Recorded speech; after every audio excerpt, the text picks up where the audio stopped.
Bonjour à tous et bienvenue dans votre émission pour un déconfinement réussi. Ce qu'il faut savoir, à partir du lundi 10 août à 8 h, le masque est obligatoire dans certaines zones de Paris pour les personnes de 11 ans et plus. Les zones concernées sont susceptibles d'évoluer en fonction des données épidémiologiques. Pour connaître la liste complète des lieux parisiens où le masque est obligatoire, il vous suffit de taper coronavirus, la liste des lieux parisiens où le masque est obligatoire. Risque solaire, forte chaleur, l'été n'est pas sans risque. Voici quelques précautions à prendre pour se protéger de l'exposition à de fortes chaleurs. Personnes âgées, nourrissons, enfants, adultes, femmes enceintes, travailleurs sportifs, nous sommes tous à risque. Il est important de se protéger, même quand la forte chaleur est de courte durée. Pour cela, buvez régulièrement de l'eau sans attendre d'avoir soif. Rafraîchissez-vous et mouillez-vous le corps, au moins le visage et les avant-bras plusieurs fois par jour.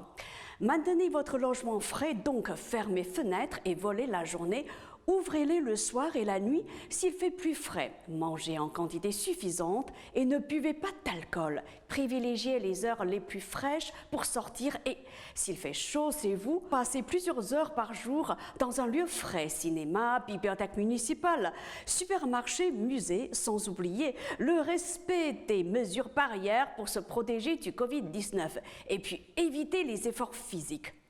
Pensez à donner régulièrement de vos nouvelles à vos proches et, dès que nécessaire, n'hésitez pas à demander de l'aide.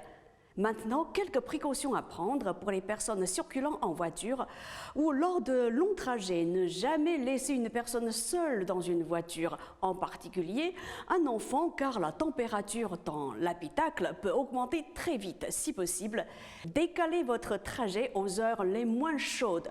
Pensez à emporter de l'eau et un brumisateur pendant les trajets en voiture. Et puis arrêtez-vous régulièrement pour vous reposer et vous rafraîchir. Sur certaines aires d'autoroute, des fontaines à eau ou des zones de brumisation sont mises à votre disposition.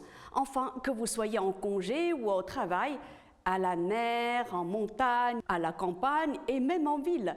Il faut savoir se protéger du soleil pour qu'il reste un plaisir. Bien sûr, nous souhaitons tous profiter d'une journée ensoleillée et nous avons besoin de soleil pour aider à fabriquer de la vitamine D. Mais il est important de bénéficier au mieux du soleil en toute sécurité et de savoir comment s'en protéger pour préserver votre peau et vos yeux.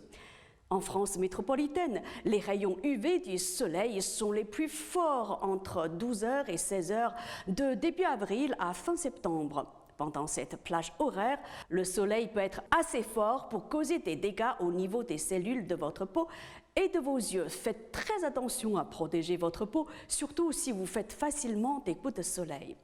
Pour cela, restez à l'ombre, en particulier entre 12 h et 16 h en France métropolitaine.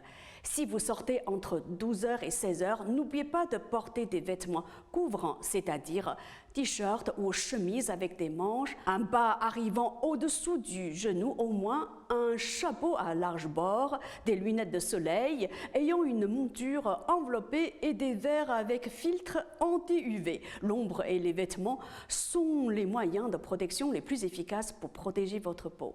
Enfin, pour les parties découvertes, appliquez généreusement de la crème solaire. Renouvelez son application régulièrement ou dès que vous sortez de l'eau. Les crèmes solaires ne doivent pas être utilisées pour rester plus longtemps au soleil, mais elles peuvent être utiles pour protéger les parties de la peau qui ne sont pas couvertes par les vêtements ou si vous ne pouvez pas rester à l'ombre. D'autre part, avant l'âge de 2 ans, on n'expose jamais un bébé au soleil. L'exposition au soleil pendant l'enfance est la principale cause de cancer cutané à l'âge adulte. Les femmes enceintes doivent particulièrement faire attention au soleil car l'exposition aux ultraviolets peut provoquer une hyperpigmentation de la peau, c'est-à-dire le masque de grossesse ou une ligne brune sur le ventre. C'est la fin de cette émission. Merci à vous de l'avoir suivi. Prenez soin de vous et de vos proches. À demain.